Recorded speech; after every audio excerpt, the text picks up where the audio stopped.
Okay. Doesn't seem to be any more council inquiries, so moving to public gallery questions. All right, we want to go first. Move to the podium, please. Just with the change to the procedural bylaw, I just wanted to clarify that bylaws that were being passed as a result of the planning application would still be able to give their third reading and pass in the meetings. So, I thought about that as we were reading that part, that we don't have time lines.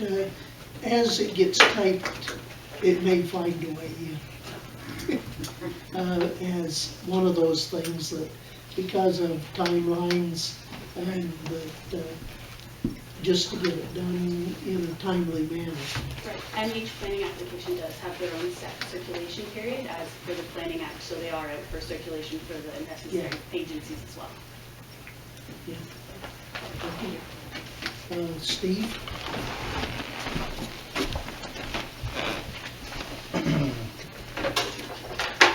I just want some clarification. With the new sidewalk standards, will all the sidewalks be cleared in community safety zones? Or do you think that's an unreasonable request?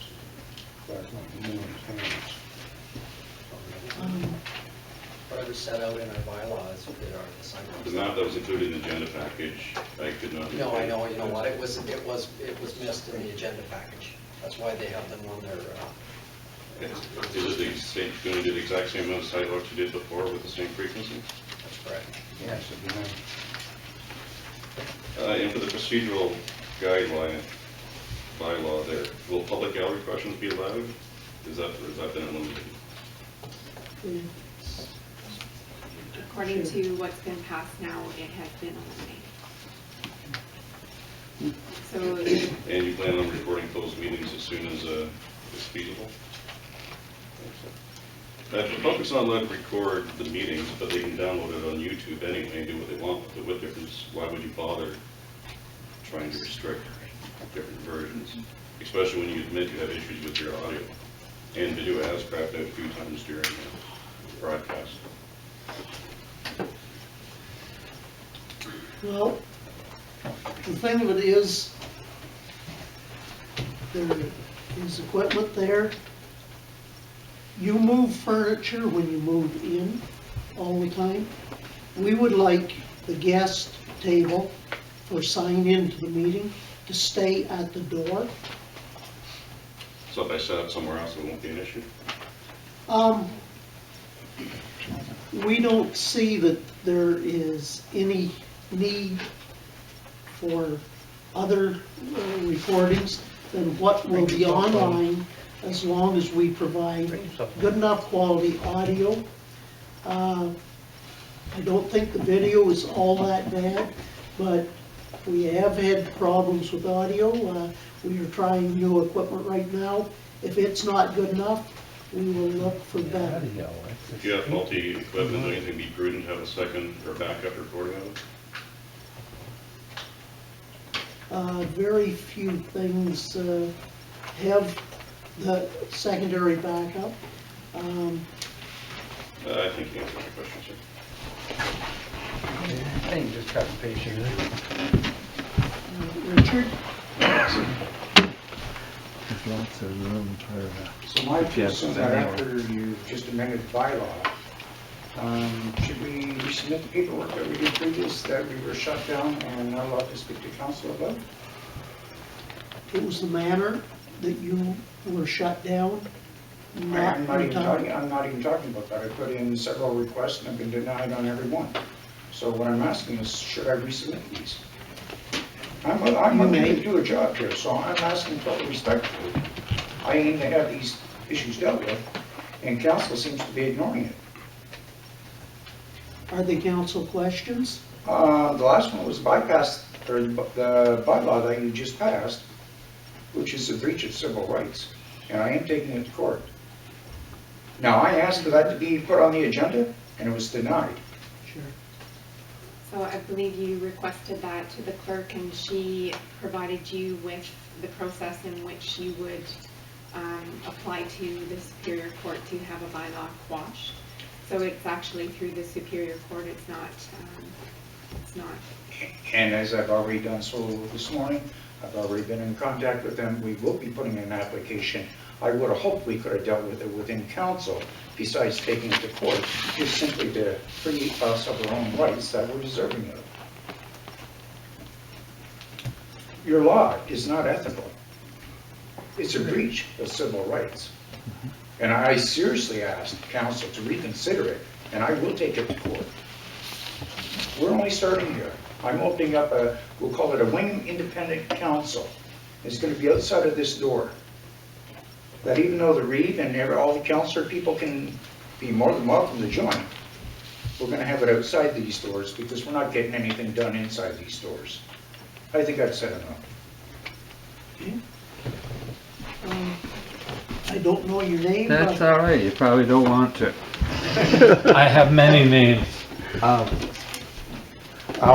guess for the meeting, you have I to, should come, yeah, you just have to. I don't understand why you have to, but for free, my advice, your equipment's wonderful. The reason you're not getting good audio, your speakers mumble, put their mouths, cover their mouths, look down like this. You don't have every person in this room speaking very well. I don't care what you pay for that. Now, the second thing is the man who I don't know is correct. You're trampling on legal rights. In fact, I think possibly brown shirts and jackboots would be in order.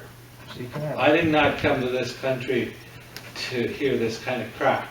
You don't even seem to know your provincial laws very well, because you're telling, I hear you saying, well, I don't really know, you know, and yet all of us are participating in what you call incentives to doctors. I call it bribing their ass to get them in there. That's what you're doing. yes, Okay, and you're stealing a Canadian doctor's position by taking a foreigner and helping him become a Canadian. Okay, when I came to this country, my father had to have the job in advance for us to come here, and he worked where he was told. Okay, so what we're doing is bribing doctors. It's cool with me, but let's call it bribery. That's all I'm saying. You want transparency, that's transparency. And this man's got a point. The only problem in this town is not enough people will follow anybody. It's a lot of sheep, but they're going down the wrong ramp. But thank you very much. And you'll hear every word on that clearly. Thank you.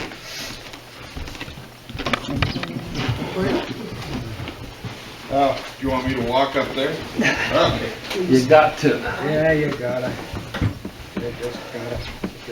Don't forget the bell. So I think it was said That's all I can do tonight. audio is not the problem. I think it's these people that put their hands in front of their mouths and don't want their words to come in video. What I'd like to see is I'd like to see at least 2 of these so-called counselors Yeah. keep their hands in front of their mouths so we can actually see what they're saying. Because, believe it or not, that isn't great video. Thank you. That's a joke. Andy?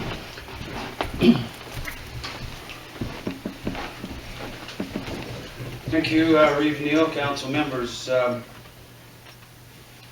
If the neglect of the house and dam and the resultant low water level in the pond is a problem that we, the taxpayers in Wingham, are going to have to deal with sooner rather than later, when do you think it would be in order for you to decide on the next step that you're going to take with this matter?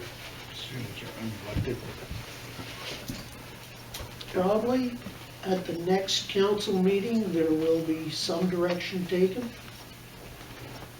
Meaning, Sharon? And I think we would present some numbers for council in consideration in the budget. Really, it's going to be a budget decision as to what happens. So.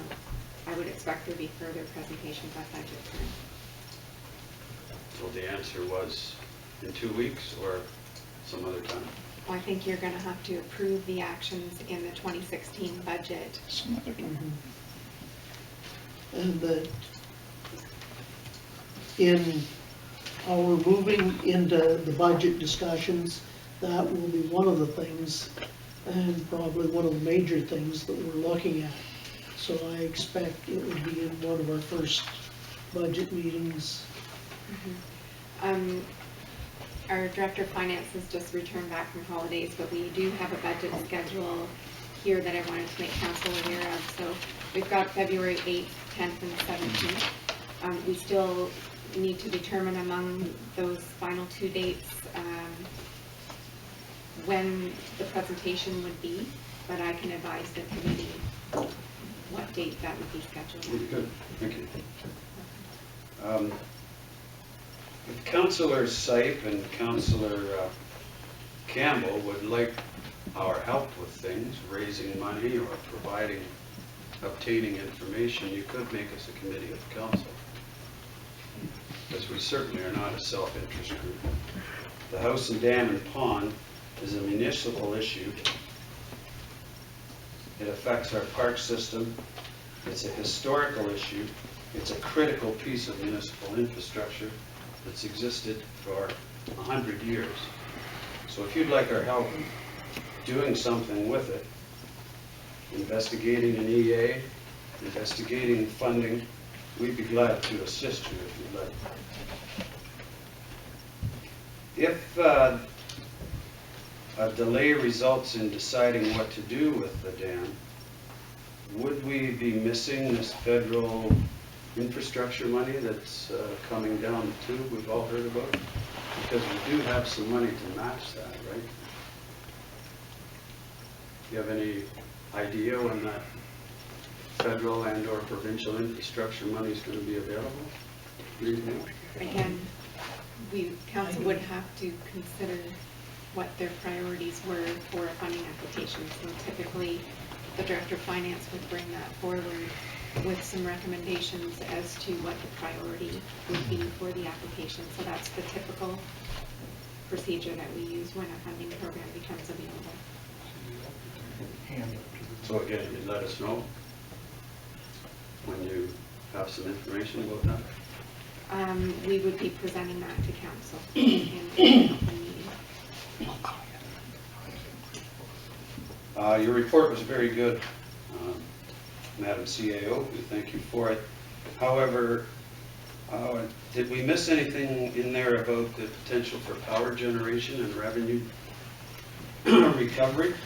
Because the current FIT program provides significant dollars for generating electricity isn't going to last forever. So it's, that's going to hinge on whether the dam is stable. So the first step would be to decide, the council needs to decide what their direction is on that. So at this time, I don't have any direction as to what the preferred option is, and we don't have the results of the stability analysis to know whether that's a viable option. So I know you've collected some preliminary information. I did attend that meeting. At this time, until council decides where they want to go with this structure, it's a bit premature. But I mean, we can certainly, that could be considered as part of their overall assessment.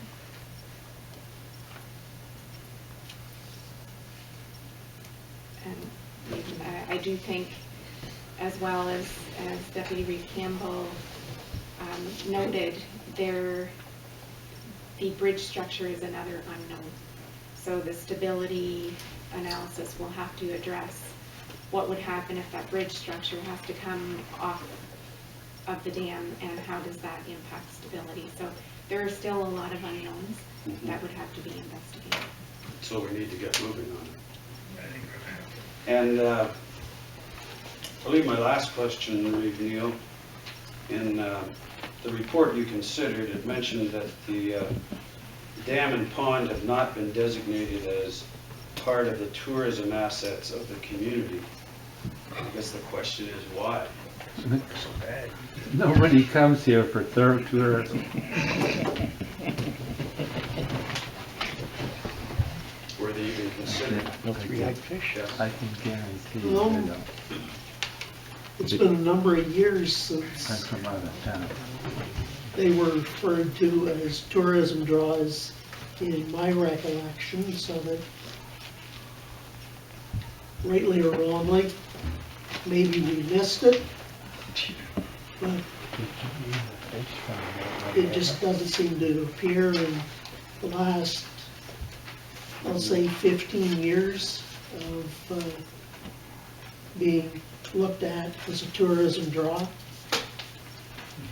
Kind of odd though that two of the photos on our North Huron website show people canoeing on the pond.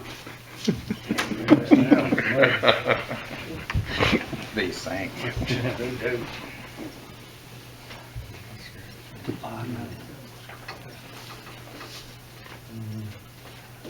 And I realize that an EA is the formal process to determine public opinion, but I just, again, like to stress and make sure that you're aware that over 1,000 people have indicated to us that they would like to see the dam repaired and the pond maintained, so I think the public has already spoken in that regard. Thank you. James? To the read, could we have a copy of the petition that has, I have never seen the petition. I have no idea whose names are on that. First of all, Reeve Neal, it's not a petition. As A list of interested people? yeah, supporters. That's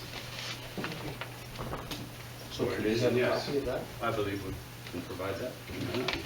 Yes. Richard has a hard copy of a recent one that he has. Of everybody? Not everybody, but he has a very recent. We'll get an updated copy. Thank you.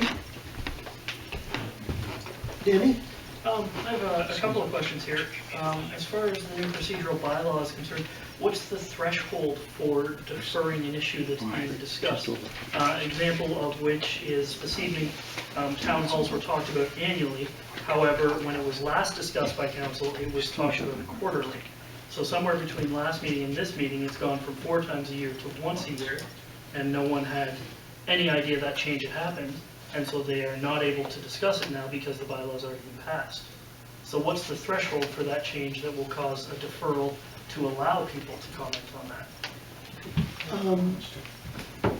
As I remember it, it was a minimum of once a year, and the threshold will be the request coming forward for us to have town hall meetings, plus a number of the subjects that people would want to discuss. Okay, yes, and it's a minimum, but Councillor Knott brought it up as a minimum of 4 times a year. And Councillor Seip said he was fine with 4 times a year as long as they had more than 3 people showing up to the meeting. So somewhere between 2 weeks ago, 2 weeks less a day ago, and tonight, it's gone from at least 4 times a year to at least once a year, with no consultation, no chance to discuss it, and if there's no public discussion period, no chance for anyone to even say that's not a good thing. With the written request of interest, maybe I'm stretching it, but I believe if people are interested in the town hall meetings,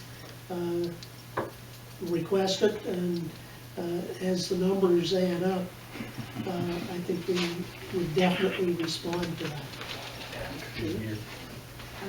I would like to clarify too, that wasn't actually part of the bylaw, so that is just in a separate motion at this time, so it's not really included in the bylaw, so it could be amended more. Okay. Second question is, when was the ESTC's last business plan set to and from? Certainly, that that was one of the questions that the Economic Development Board asked is what was our current or what was the business plan we're operating under? And the simple answer is that since I became chief there, I've never come across a formal business plan. One of the marching orders from Sharon is that my terminology be bus proof, which means if tomorrow I walk out on the street and get hit by a bus, someone could walk in and there'd be a plan, there'd be a budget and something they can pick up and go with. Unfortunately, in the case of the ESTC, my predecessor passed away suddenly.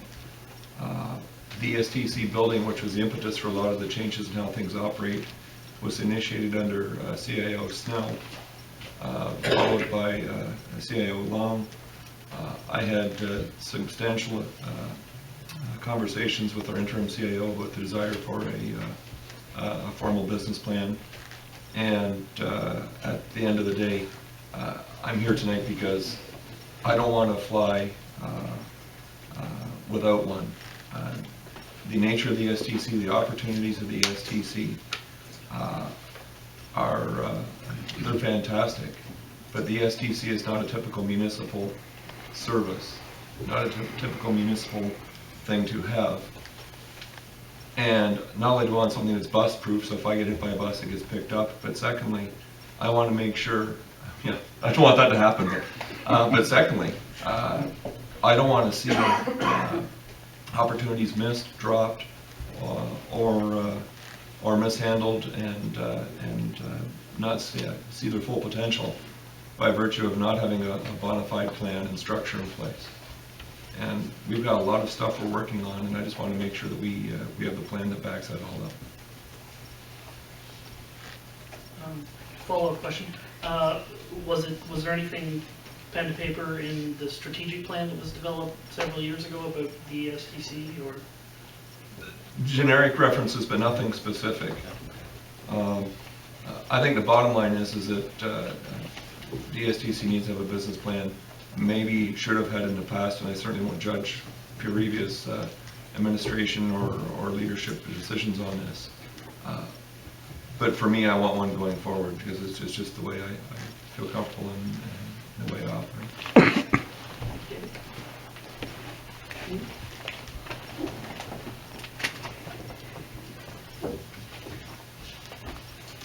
Okay. Next on the agenda is the in-camera session. I'll take the motion. And then Councillor Vodden and Deputy Campbell. All in favor? Okay, we'll in short